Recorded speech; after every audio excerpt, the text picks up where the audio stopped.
अस्सलाम वालेकुम, welcome to my YouTube channel. आज हम लोग कॉस्ट अकाउंटिंग चैप्टर नंबर 2 के एक्सरसाइज नंबर 9 को सॉल्व करेंगे। एक्सरसाइज नंबर 9 जो है उसमें हमें कह रहे हैं कि इन्वेंट्री की वैल्यूएशन हम लोगों ने करनी है, ठीक है। और the cost of department of the white corporation prepare the following data and cost for the year ended, ठीक है। हमारे पास बता रहे हैं कि वाइट कॉर्पोरेशन ने कुछ फॉलोइंग डेटा जो है वो हम लोगों को प्रोवाइड किया है, ठीक है। इससे हम लोगों ने जो रिक्वायरमेंट है वो भी साथ साथ देखेंगे। सबसे पहले देखिए हमारे पास है फिनिश गुड्स, ठीक है। फिनिश गुड्स की ओपनिंग और इस तरह ही फिनिश गुड और वर्क इन प्रोसेस मटेरियल की ओपनिंग एंड एंडिंग इन्वेंट्री हमारे पास मौजूद है, ठीक है। हमारे पास फिनिश गुड की एंडिंग इन्वेंट्री मौजूद नहीं है। हमारे पास नेक्स्ट है डिप्रिसिएशन है फैक्ट्री इक्विपमेंट की, ठीक है। इंटरेस्ट अर्न है, ठीक है। इस तरीके से हमारे पास ये कुछ चीज़ें गिवन है। यहाँ पर हमारे पास इस क्वेश्चन का मेन पॉइंट है कि हमारे पास जनवरी 1 को, ठीक है, 300 यूनिट जो थे वो हमारे पास प्रीवियस मंथ से इस मंथ में आ गए, मतलब हमारे पास ओपनिंग इन्वेंट्री भी आ गए। और हमारे पास देखें दिसंबर 31 को हमारे पास 420 यूनिट जो थे वो हमारे पास फिनिश गुड में रिमेनिंग थे, ठीक है। All from current year production, ये हमारे पास इस साल की प्रोडक्शन में थी, ठीक है। और हम लोगों ने अब जो कॉस्ट ऑफ गुड सोल्ड में हमारे पास जो आती है, हमारे पास जैसे कि सोल्ड हम लोगों ने मतलब जो बेचे हैं वो क्या है हमारे पास, वो हमारे पास है 3880 units at the rate of 220 per unit. मतलब हम लोगों ने जो है वो ओपनिंग इन्वेंट्री थी फिनिश गुड की 300 यूनिट्स की, और हम लोगों ने जो है वो 3880 यूनिट्स जो है वो हम लोगों ने सेल कर लिए, और एंड में हमारे पास 420 यूनिट्स रिमेनिंग थे। नेक्स्ट हमारे पास material purchase, direct labour, indirect labour, ये हमारे पास cost of good sold statement के कुछ एलिमेंट्स हैं। नेक्स्ट हमारे पास देखें जैसे रिक्वायरमेंट में आप लोगों को नजर आ रहा होगा, रिक्वायरमेंट में हमारे पास है कि the unit cost of finish good inventory, ठीक है, 31 को। अब हमारे पास जो पहली रिक्वायरमेंट है वो हम लोगों ने बनाना है फिनिश गुड, ठीक है। फिनिश गुड अकाउंट हम लोगों ने बनाना है, ठीक है। फिनिश गुड अकाउंट आप लोगों को इस तरह नजर आ रहा होगा, ये इसका फॉर्मेट ये होता है, ठीक है। अब फिनिश गुड जो अकाउंट है उसमें हमारे पास सबसे पहले आती है कि हमारे पास ओपनिंग इन्वेंट्री थी, ठीक है। फिनिश गुड की ओपनिंग इन्वेंट्री थी 300 यूनिट थे, ठीक है। और हमारे पास 48,600 जो थे वो हमारे पास इसकी टोटल कॉस्ट थी। तो हम लोग सिंपल लिख लेंगे 300 यूनिट्स और इसकी जो कॉस्ट हमारे पास थी 48,600, ये हमारे पास आ गई। अब जैसे कि हमारे पास इसके ही आगे गिवन है, हमारे पास आगे गिवन क्या है, हमारे पास है कि 420 यूनिट जो थे वो हमारे पास एट द एंड रिमेनिंग थे। तो हमारे पास यहाँ पे सिंपल 420 यूनिट आ जाएंगे, 420 यूनिट, सही है। नेक्स्ट हमारे पास एक और क्या गिवन है, नेक्स्ट हमारे पास में पॉइंट गिवन है कि जो हमारे पास सेल हुई थी, ठीक है, सेल हमारे पास हुई थी 3880 यूनिट्स, ठीक है, एट द रेट ऑफ 220। तो हमारे पास सिंपल यहाँ पर यूनिट आ जाएंगे। तो ये क्या सेल हमारे पास आती है CGS में, CGS में हमारे पास कितने 3880 यूनिट्स हमारे पास हो गए। अब जैसे कि आप लोगों को नजर आ रहा होगा कि हमारे पास यहाँ पे टोटल यूनिट कितने हो गए, टोटल यूनिट हो गए हमारे पास 4300, ठीक है, 4300। जबकि हमारे पास यहाँ पर ओपनिंग इन्वेंट्री क्या थी, ओपनिंग इन्वेंट्री थी हमारे पास सिर्फ 300 की। तो डिफरेंस कितना आ रहा है हमारे पास, डिफरेंस आ रहा है हमारे पास 4000 का, ठीक है, 4000 का हमारे पास डिफरेंस है। तो हम लोग सिंपल यहाँ पे 4000 लिख देंगे। अब यहाँ पर यहाँ के यूनिट क्या हो गए, इक्वल आ गए। अब जबकि देखिए आप लोगों को पता है कि हमारे पास अगर पिछले महीने से इस नेक्स्ट मंथ में अगर इतने यूनिट आए हैं, ठीक है, और हमारे पास इतने सेल हो गए, इतने रिमेनिंग है, तो मतलब क्या हुआ कि हम लोगों ने इस साल के दरमियान क्या होगा, ये हमारे पास बन जाती है तो प्रोडक्शन की है, तो हमारे पास बन जाएगा कॉस्ट ऑफ गुड्स मैन्युफैक्चर्ड, ठीक है, कॉस्ट ऑफ गुड मैन्युफैक्चर्ड हमारे पास कहते हैं 4000। अब हमारे पास सिंपल इसमें क्या आ जाएगा, इसमें हमारे पास यहाँ पर एक आ जाएगा, ब्रैकेट में हम लोग लिख लेते हैं, ठीक है, एज पर CGS, ठीक है, as per CGS। Requirement number 3 में हमारे पास cost of goods sold statement बनानी है, ठीक है। तो उससे हमारे पास इसके अमाउंट्स जो है वो हमारे पास सामने आ जाएंगे। इसमें हम लोग अभी cost of goods sold statement की तरफ जाएंगे, वे बीच में हम लोग कुछ पॉइंट्स छोड़ेंगे, ये पे एंड में आपको समझाऊंगा। Cost of goods sold statement हम लोगों ने जब टाइम पे स्टार्ट करनी होती है तो हमारे पास हमें पता है कि ओपनिंग इन्वेंट्रीज होती हैं, ठीक है, और हमारे पास कुछ परचेजेज होती हैं, कुछ एंडिंग इन्वेंट्रीज होती हैं हर चीज़ की। तो अब हम लोग फर्दर आप लोगों को मैं काफ़ी इस पर वीडियोज़ काफ़ी मैं आप लोगों को इस पर क्वेश्चन करवा चुका हूँ, ठीक है। इसमें अब हम लोगों ने सिंपल क्या करना है कि अब हम लोग अपना फर्दर कंटिन्यू करते हैं इसी क्वेश्चन को। तो हमारे पास सबसे पहले जो ओपनिंग इन्वेंट्री मटेरियल की थी, जैसे आप लोगों को नजर आ रहा होगा, ये हमारे पास थी 34,200 की, 34,200 की हमारे पास ओपनिंग इन्वेंट्री थी। नेक्स्ट हमारे पास यहाँ पर बताया कि हमारे पास साल इसमें जो हम लोगों ने प्रोडक्शन की थी, ठीक है, मतलब परचेजेस जो की हैं हम लोगों ने परचेजेस, वो हमारे पास यहाँ पर लिखी हुई है, ठीक है। हमारे पास है मटेरियल परचेज, ठीक है, ये जैसे है मटेरियल परचेज, तो ये परचेज आ गई हमारे पास 364,000 की, तो ये हमारे पास सिंपल यहाँ पर ये आ जाएगा 364,000, ठीक है। नेक्स्ट हमारे पास क्या है, हमारे पास कह रहे हैं कि हमारे पास ट्रांसपोर्ट का भी हमारे पास एक्सपेंस हुआ है 8,600। सिंपल यहाँ पर हम लोग ट्रांसपोर्ट का भी लिख लेंगे 8,600, ठीक है। नेक्स्ट हमारे पास क्या कह रहे हैं, नेक्स्ट हमें कह रहे हैं कि हम लोगों ने कुछ डिस्काउंट दिया है परचेज पे। जब हम लोगों ने परचेज पे कुछ डिस्काउंट दे दिया है, जैसे कि यहाँ पर हमारे पास गिवन है, ठीक है, ये परचेज डिस्काउंट है हमारे पास 5,200 का। तो ये अमाउंट हम लोग जो हमारे पास परचेजेस की टोटल अमाउंट है, इससे हम लोग माइनस कर देंगे 5,200, ठीक है। यहाँ पर ये हमारे पास आ गई नेट परचेजेस, इतने हमारे पास इस साल के ड्यूरेशन में, ठीक है, हमारे पास इतनी परचेजेस हुई हैं। जब हमारे पास ओपनिंग इन्वेंट्री और परचेजेस हमारे पास ऐड हो गई हैं, ठीक है, तो हमारे पास इसकी सिंपल क्या अमाउंट आ जाएगी। अब हम लोगों ने इससे माइनस करनी है इसकी एंडिंग इन्वेंट्रीज को, जैसे कि आप लोगों ने भी क्वेश्चन में देख लिया होगा 49,300 के हमारे पास एंडिंग इन्वेंट्री थी मटेरियल की। जब हम हमारे पास अब यहाँ पर आके मटेरियल कंप्लीट हो गया, मतलब मटेरियल का जो जितना भी हमारे था वो हम लोगों ने अकाउंट को सेटल कर लिया। हमारे पास जो लास्ट में अमाउंट आ गई है वो हमारे पास आती है cost of direct material used, ठीक है। इतना मटेरियल जो हम लोगों ने जितनी सेल किया, इसमें हमारे इतने मटेरियल यूज्ड हो चुका है। नेक्स्ट हमारे पास सिंपल आ जाती है डायरेक्ट लेबर, ठीक है। अब डायरेक्ट लेबर हमारे पास कितना है, डायरेक्ट लेबर हमारे पास है 162,500, 162,500 ये हमारे पास डायरेक्ट क्या है, लेबर है। अब यहाँ पर देखिए हमारे पास जो प्राइम कॉस्ट आ जाएगी, क्योंकि हमारे पास डायरेक्ट लेबर और डायरेक्ट मटेरियल की जब हम लोग अमाउंट को प्लस करते हैं तो हमारे पास आ जाती है प्राइम कॉस्ट, ठीक है। प्राइम कॉस्ट को हम लोग सिंपल बेसिक कॉस्ट या फ्लैट कॉस्ट भी कहते हैं। तो हमारे पास सबसे थर्ड में आ जाता है हमारे पास फैक्ट्री ओवरहेड कॉस्ट का।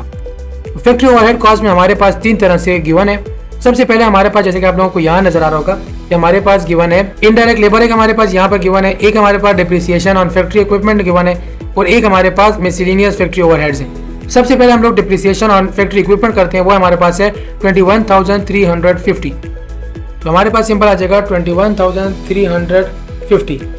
नेक्स्ट हमारे पास आ जाते हैं सिंपल के इनडायरेक्ट लेबर। इनडायरेक्ट लेबर हमारे पास है 83,400 का, 83,400 का हमारे पास इनडायरेक्ट लेबर है।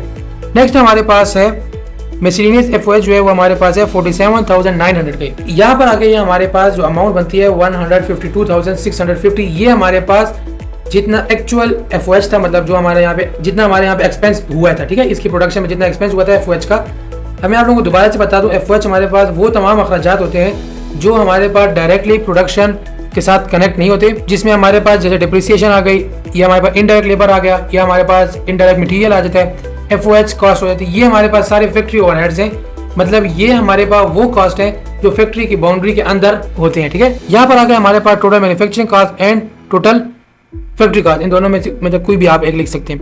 नेक्स्ट हमारे पास है work in process. Work in process के हमारे पास सबसे पहले ओपनिंग इन्वेंट्री आती है। ओपनिंग इन्वेंट्री हमारे पास है 81,500 की। यहाँ पर आके हमारे पास ओपनिंग इन्वेंट्री आ गई।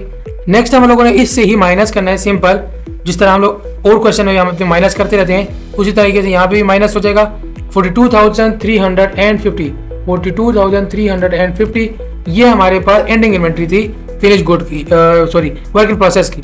वर्क इन प्रोसेस हमारे पास यहाँ पर आके सेटल हो गया, मतलब ये हमें ये शो कर रहा है कि जिस टाइम पे हमारे पास ये साल मतलब ये ईयर एंड हुआ था, ठीक है, खत्म हुआ था, तब हमारे पास $42,350 जो अमाउंट थी, इतना कॉस्ट के हमारे पास जो वर्क था वो अंडर प्रोसेस था अभी भी। अब हम लोग इसमें सिंपल ऐड क्या करेंगे, इसमें हम लोग सिंपल ऐड कर देंगे, ठीक है, जैसे कि आप लोगों को अभी नजर आ रहा होगा हमारे पास आगे cost of goods manufactured, cost of good manufactured. अब हमारे पास यहाँ पे फिनिश गुड आते हैं, तो फिनिश गुड में हम लोग सिंपल ओपनिंग इन्वेंट्री करेंगे 48,600 की, 48,600 की। सिंपल हम लोगों ने हमारे पास आगे cost of finish good available for sale, सही है। नेक्स्ट हमारे पास आती है इसकी एंडिंग इन्वेंट्री। अब जैसे कि हमें पता है कि हमारे पास एंडिंग इन्वेंट्री के लिए हमारे पास जो अमाउंट थी वो हमारे अभी पता नहीं है। अब हम लोग दोबारा से अपनी पहली स्टेटमेंट की तरफ जाएंगे, ठीक है। यहाँ पे आप लोग देख रहे हैं कॉस्ट ऑफ जो गुड मैन्युफैक्चर है वो हमारे पास कितना है, तो cost of good manufacture simple हम लोग ये अमाउंट जाके इसमें पुट कर लेंगे, ठीक है। ये अमाउंट हम लोगों ने सिंपल जाके पुट कर ली 706,600, ठीक है। ये हमारे पास सिंपल अमाउंट आ गई जो हम लोगों ने इस साल के अंदर जितने भी हम लोगों ने प्रोडक्ट जो थे, जो गुड्स थी वो हमने मैन्युफैक्चर की थी, उसकी हमारे पास कॉस्ट आ गई। जब हमारे पास इसकी कॉस्ट आ गई, यहाँ पर अब हम लोग अपनी रिक्वायरमेंट 2 देखें, हमारे पास रिक्वायरमेंट 2 में कहते हैं कि अब हम लोगों ने पर यूनिट जो कॉस्ट ऑफ मैन्युफैक्चर थी वो मालूम करनी है। तो इसका फार्मूला हमारे पास cost of goods manufacture divide by unit manufacture, मतलब जो हमारे पास कॉस्ट ऑफ गुड मैन्युफैक्चर पे जितनी कॉस्ट आई थी, ठीक है, उसको हम लोगों ने जितने भी यूनिट हमारे पास इसमें मैन्युफैक्चर किए गए थे साल के दौरान, तो वो हमारे पास उस पर डिवाइड हो जाएगा। हमारे पास ये अमाउंट आ गई है कॉस्ट ऑफ गुड मैन्युफैक्चर की, ये टोटल हमारे पास यूनिट आ गई। सही हो गया। अब हमारे पास जब हम लोगों ने इसको डिवाइड किया है, ठीक है, इसको देखें, इसको इस पे डिवाइड किया है तो हमारे पास आ गया 176.65। ये अमाउंट हमारे पास आ गई करंट ईयर प्राइस, मतलब हमें पर यूनिट की जो कॉस्ट, मतलब पर यूनिट जो था वो हमें इतने का पड़ा। जो हम लोगों ने जितने भी गुड्स मैन्युफैक्चर किए थे इसमें हमें 176.65 डॉलर का ये हमें जो है वो पर यूनिट कॉस्ट आई है। सिंपल। अब हम लोगों ने यहाँ पे क्या करना है, हम लोगों ने यहाँ पे एक तो बताना है कि हमारे पास जो 420 यूनिट्स थे, ठीक है, 420 यूनिट्स, इसकी हमारे पास पर यूनिट कॉस्ट 176.65 है, ठीक है, ये हमारे पास एक अमाउंट है। अब हम लोगों ने जब 420 यूनिट को इसके साथ मल्टीप्लाई किया है, हमारे पास की अमाउंट आ जाएगी 74,193। ये हमारे पास आ गई एंडिंग इन्वेंट्री की अमाउंट। अब हमारे पास एंडिंग इन्वेंट्री की अमाउंट मौजूद है, अब हमारे पास कॉस्ट ऑफ गुड मैन्युफैक्चर्ड भी मौजूद है, अब हमारे पास ओपनिंग इन्वेंट्री भी मौजूद है। अब हम लोगों ने एग्जैक्ट अमाउंट CGS की मालूम करनी है कि हमारे पास 3880 यूनिट्स की हमारे पास टोटल कितनी कॉस्ट लगी थी। उसके लिए हम दोबारा से अपने cost of goods sold statement में आ जाएंगे। यहाँ पर हम लोग अपनी एंडिंग इन्वेंट्री लिख देंगे जो हम लोगों ने भी वहाँ ऊपर वाले अकाउंट में लिखी है 74,193। हमारे पास टोटल इसमें आ जाती है, ये हमारे पास cost of good sold statement है, ठीक है, cost of good sold statement है। तो CGS स्टेटमेंट में हम लोगों ने सिंपल यही वैल्यू जाके वहाँ पर पुट कर देनी है। हमारे पास वैल्यू आती है इससे, हमारे पास ये वैल्यू आ जाती है 681,000, ठीक है, 681,007। ये हमारे पास total cost of good manufactured है।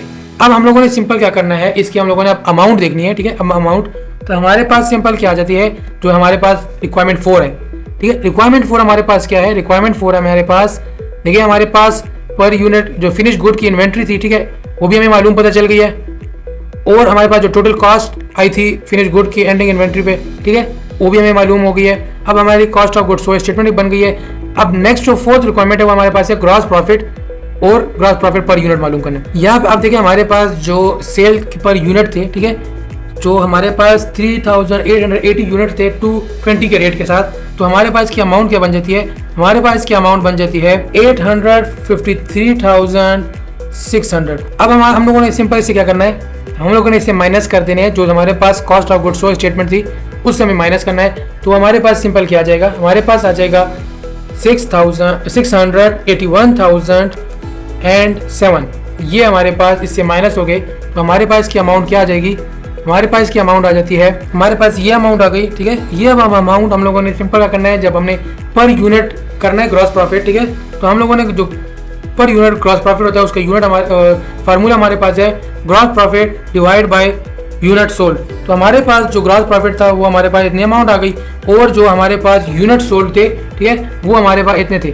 जब हम लोगों ने इसको इस पे डिवाइड कर लिया, ठीक है, इस अमाउंट को इस पे डिवाइड कर लिया, तो हमारे पास आ गया 44.48, ठीक है। इतने हमारे पास जो हमें पर यूनिट के जो इतने मतलब हमने 3880 यूनिट सेल किए, इसमें हमें पर यूनिट 44.48 डॉलर्स के जो है वो हमारे प्रॉफिट हुए। ओके फ्रेंड्स, उम्मीद करता हूँ आप लोगों को इस क्वेश्चन की समझ आई होगी। अगर फिर भी आप लोगों को कोई डाउट है या कोई पॉइंट समझ नहीं आई है तो आप लोग कमेंट के जरिए क्लियर करवा सकते हैं। आज के लिए इतनी ही वीडियो, इंशाल्लाह मिलते हैं अपने आने वाली क्लास।